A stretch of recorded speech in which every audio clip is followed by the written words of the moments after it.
جانے کی اجازت ہے, عیسائی کو چرچ جانے کی اجازت ہے, مسلمان مسجد میں جائے. تو اسلام نے اس پہ کوئی زبردستی نہیں کی ہے.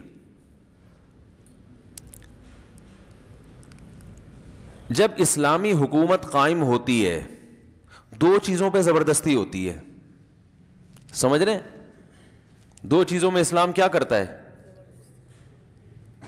زبردستی. وہ ایسی زبردستی ہے جو غیر مسلم پہ بھی نافذ ہوگی, صرف مسلمانوں پہ نہیں ہوگی. یعنی اس میں اسلام غیر مسلم کو بھی اپنے مذہب پہ چلنے بولو بھائی نہیں دیتا. یعنی اسلام اس کے وجود کو زمین پہ برداشت کرتا ہی نہیں ہے. ایک سودی نظام, سمجھ رہے ہیں؟ دوسرا بے حیائی. اس کے علاوہ جو اسلامی احکام ہیں وہ مسلمان پہ تو زبردستی لاگو ہوں گے, غیر مسلم پہ لاگو نہیں ہوں گے. فقہا نے یہاں تک لکھا ہے کہ غیر مسلم اگر شراب بیچ کے پیسے کماتا ہے اور اس آمدن سے مسلمان کو گفٹ دیتا ہے, ہدیہ دیتا ہے, تو مسلمان کے لیے وہ ہدیہ لینا جائز ہے. حالانکہ وہ تو حرام آمدن سے کما رہا ہے نا, لیکن بھائی وہ اس کے لیے حرام نہیں ہے. ایک مسلمان شراب بیچ کے پیسے کماتا ہے, اس سے آپ کو زمزم خرید کے دیتا ہے, تو وہ زمزم آپ کے لیے حلال ہوگا؟ کیونکہ حرام آمدن سے گفٹ دے رہا ہے نا, وہ حلال نہیں ہے. لیکن یہی کام ایک غیر مسلم کرتا ہے جو شراب بیچ کے آپ کو ہدیہ دیتا ہے, تو وہ آپ کے لیے کیا ہے؟ جائز ہے, اس لیے کہ وہ شراب اس کے مذہب میں حرام نہیں ہے. وہ سور کا بزنس کر رہا ہے, اللہ نہ کرے, وہ سور بیچ کے پیسے کماتا ہے غیر مسلم, تو وہ پیسے آپ کے لیے حلال ہیں کیونکہ اس کے مذہب میں وہ حلال ہیں, تو ہمیں بھی اس کو حلال ہی سمجھنے کا حکم ہے. لیکن اگر یہی کام مسلمان کر رہا ہو تو مسلمان کے لیے ارننگ حلال ہوگی کہ حرام ہوگی؟ حرام.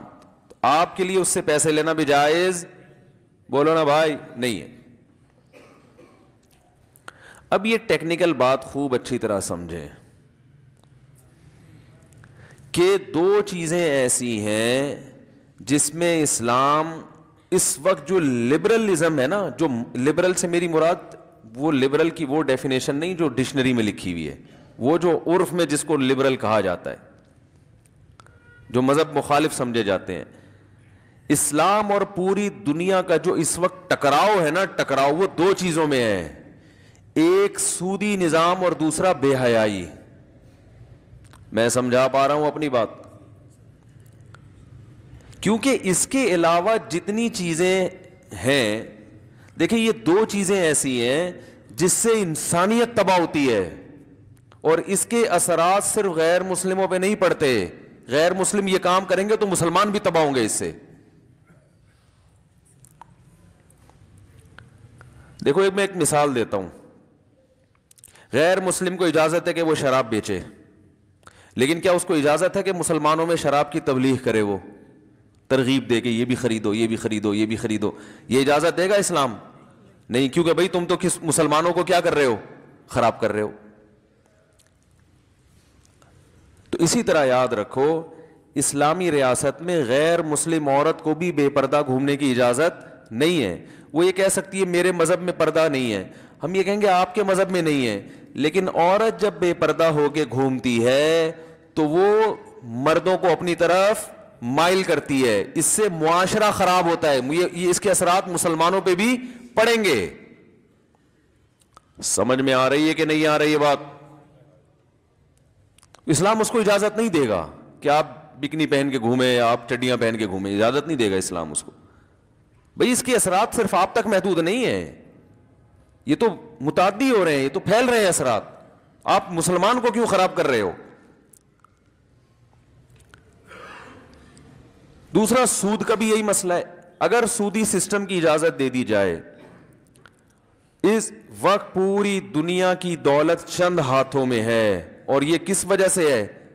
سودی نظام کی وجہ سے. کیسے تباہ ہوتا ہے سود کے ذریعے معاشرہ؟ سودی نظام کی وجہ سے. دولت مرتکز ہوتے ہوتے ہوتے ہوتے چند ہاتھوں میں سمٹ جاتی ہے. لوگ اس پہ خوش ہوتے ہیں کہ ہم 1,00,000 روپے بینک میں رکھواتے ہیں. آج کل ریٹ کیا چل رہا ہے بینکوں کا؟ لاکھ پہ کتنا چل رہا ہے بھائی؟ 10%, 1000 روپے, 1 لاکھ پہ 1000 روپے پر منتھ. چلے فرض کر لیتے ہیں, ہو سکتا ہے 2%, ہو سکتا ہے 1%, ہو سکتا جتنے بھی ہو.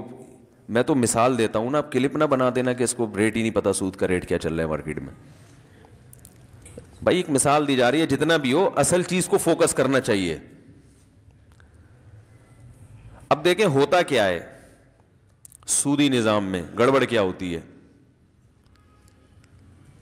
آپ نے 1 لاکھ روپے بینک میں رکھوائے, اپنی محنت کی کمائی, رکشا چلا کے, ٹیکسی چلا کے, انڈے بیچ کے, گولے گنڈے کا کاروبار کر کے, کچھ بھی کر کے آپ نے 1 لاکھ روپے بینک میں رکھوائے. 1 مہینے کے بعد آپ کو 1000 روپے مل رہے ہیں, آپ خوش ہو رہے ہیں, بیٹھے بیٹھے بغیر کسی محنت کے مجھے 1000 روپے مل گئے. یہ آپ کی بے وقوفی ہے. ہوتا یہ ہے کہ بینک آپ کے 1 لاکھ روپے آگے تاجروں کو دیتا